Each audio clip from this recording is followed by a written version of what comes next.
కూరగాయ పంటల్లో అధిక విస్తీర్ణంలో సాగయ్యే పంట టమాటా. ఏడాది పొడవునా సాగుకు అనుకూలం. ఒక్క సీజన్లో ధరలు పతనమైనా మరో సీజన్లోనైనా ఆశాజనకంగా ఉంటాయన్న నమ్మకంతో సాగు చేస్తుంటారు రైతులు. ప్రస్తుతం వర్షాకాలం కావటంతో వర్షాలకు మొక్కలు నేలకు వాలిపోతుంటాయి. పలు చీడపీడలు ఆశించే అవకాశం ఉంటుంది. దీనివల్ల దిగుబడుల్లో నాణ్యత తగ్గిపోతుంది. ఈ సమస్యల నుండి గట్టెక్కేందుకు ట్రెల్లిస్ విధానంలో సాగు చేస్తే మొక్కలు నాణ్యంగా ఉండడమే కాకుండా మేలైన దిగుబడులు సాధించే అవకాశం ఉందంటున్నారు ఆముదాల వలస కృషి విజ్ఞాన కేంద్రం శాస్త్రవేత్త డాక్టర్ సునీత.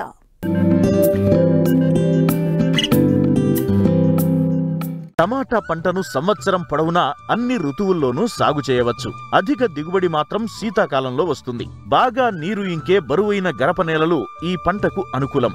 మురుగునీరు వసతి లేని భూములు, చౌడు భూములు తప్ప అన్ని రకాల నేలల్లో ఈ పంటను సాగు చేయవచ్చు. సాధారణ పద్ధతిలో సాగు చేస్తే ఖరీఫ్లో కురిసే వర్షాలకు మొక్కలు నేలపై వాలి కాయలు నేలకు తాకి కాయకుళ్ళు, మొదలుకుళ్ళు, వట్టి తెగుళ్లు, చీడపీడలు ఆశించే అవకాశముంది. కాబట్టి రకాల ఎంపికతో పాటు ట్రెల్లీస్ విధానంలో టమాటా సాగు చేస్తే మొక్కలు ఆరోగ్యంగా పెరగడమే కాకుండా నాణ్యమైన దిగుబడులను పొందేందుకు ఆస్కారం ఉంటుందని చెబుతున్నారు ఆముదాల వలస కృషి విజ్ఞాన కేంద్రం శాస్త్రవేత్త డాక్టర్ సునీత. తొలకరి ఖరీఫ్లో వేసుకోవడానికి అర్కా మేఘాని, పూసా ఎర్లీ డ్వార్ఫ్, ఖరీఫ్లో ఆలస్యంగా వేసుకోవడానికైతే పూసా రూబీ, అర్కా వికాస్ రకాలు అనుకూలంగా ఉంటాయి. మొక్కలు నాటే ముందు 3 నుండి 4 సార్లు నేలను బాగా చదును చేసుకోవాలి. ఎకరాకు సూటి రకాలు 200 గ్రాములు, శంకర్ జాతి రకాలైతే 60 నుండి 80 గ్రాముల వరకు విత్తనం అవసరం అవుతుంది. ప్రోట్రేల్లో పెంచిన 25 రోజుల వయసు గల టమాటాను ప్రధాన పొలంలో నాటుకోవాలి.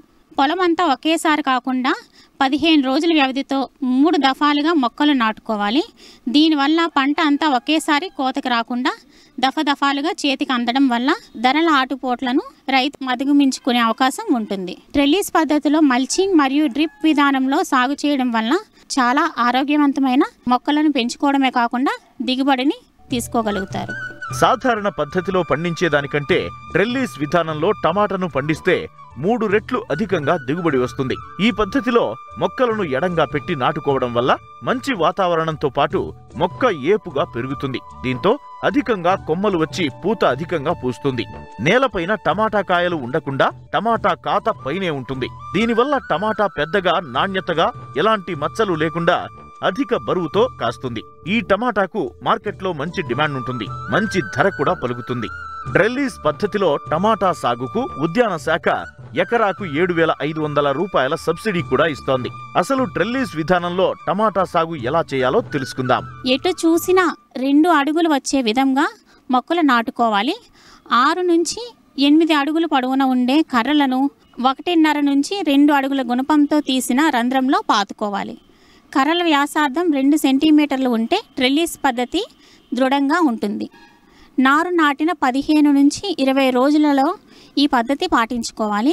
ఈ చివరి కర్రలు బరువుకు వాలకుండా జిఐ వైరుతో ఊతం ఇచ్చుకోవాలి. రకాలను బట్టి అంటే హైబ్రిడ్ రకం అయితే 5 నుండి 6 అడుగుల ఎత్తు వరకు పెరుగుతుంది. కావున పైరు నేల మీద పడిపోకుండా స్టేకింగ్ చేయవలసి ఉంటుంది. కాబట్టి కర్రలను కలుపుతూ జిఐ వైరును 4 నుండి 5 అడుగుల ఎత్తులో వీలైనంత గట్టిగా లాగి కట్టుకోవాలి.